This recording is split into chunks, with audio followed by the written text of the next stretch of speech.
Everyone says buying a house is the best financial decision you'll ever make, but what if that's no longer true? What if, in 2026, renting could actually leave you with more money than buying? And before homeowners start typing angry comments? No, this isn't anti-homeownership. This is about something far more important, the real math. Because millions of people are asking the same question: should I rent or buy? And most of the advice online completely ignores the hidden costs, opportunity costs, and financial trade-offs.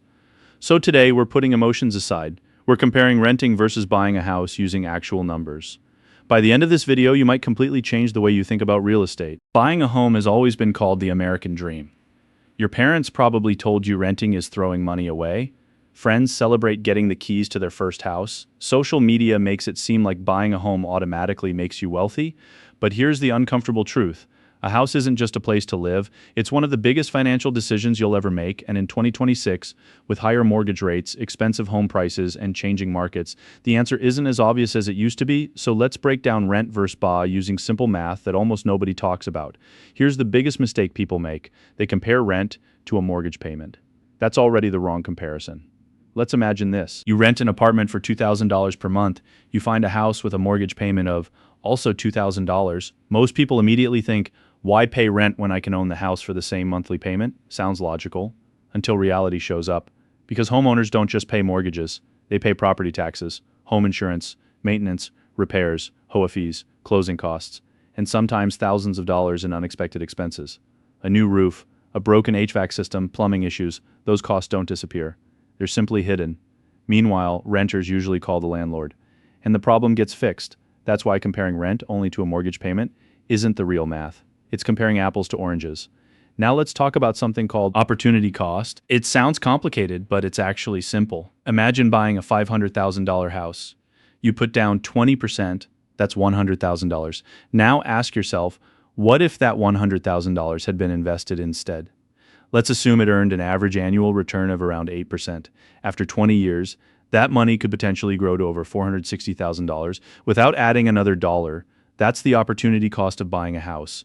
Your down payment isn't just money spent, it's money that could have been growing somewhere else. Now, this doesn't automatically mean renting is better, because homeowners build equity over time. As they pay down the mortgage, they own more of the house, and if property values rise, their home can become more valuable. But that's exactly why this debate isn't simple. Buying has benefits, renting has benefits. The question isn't which one is always better. The real question is, which one builds more wealth in your situation? Here's why this conversation matters more in 2026 than ever before. Mortgage rates are still much higher than they were just a few years ago. That means borrowing money is more expensive. At the same time, home prices in many areas remain historically high.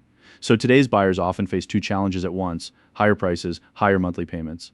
For many first-time home buyers, affordability has become the biggest obstacle. This doesn't mean buying a home is a bad investment. It simply means the numbers matter more than emotions. If buying stretches your budget so much that you can't invest, can't build an emergency fund, or constantly worry about monthly bills, the house may actually slow down your path toward financial freedom. A home should improve your financial life, not control it. Quick question: if you had the money today, would you rather rent or buy? Type rent or buy in the comments. I'm really curious to see where everyone stands. And if you're enjoying this video, don't forget to subscribe, because every week we break down personal finance, investing, and the real math behind building wealth. Buying can absolutely be the right decision, especially if you plan to stay in the same area for many years.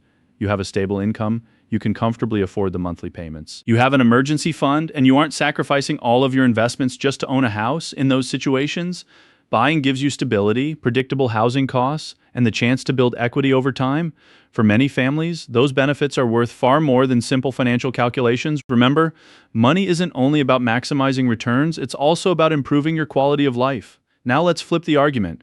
Renting isn't throwing money away. Sometimes it's the smartest financial decision you can make. If your rent is significantly cheaper than owning, you can invest the difference every month. You stay flexible, you avoid major repair costs, you can move for better career opportunities. And if your investments grow faster than your home's value, you may actually end up wealthier. This is why smart investors don't ask, should I always buy? They ask, what gives me the highest overall net worth over time? That's the real question, not emotion, not tradition, the math. So, renting versus buying isn't about proving one side right. It's about understanding your financial situation.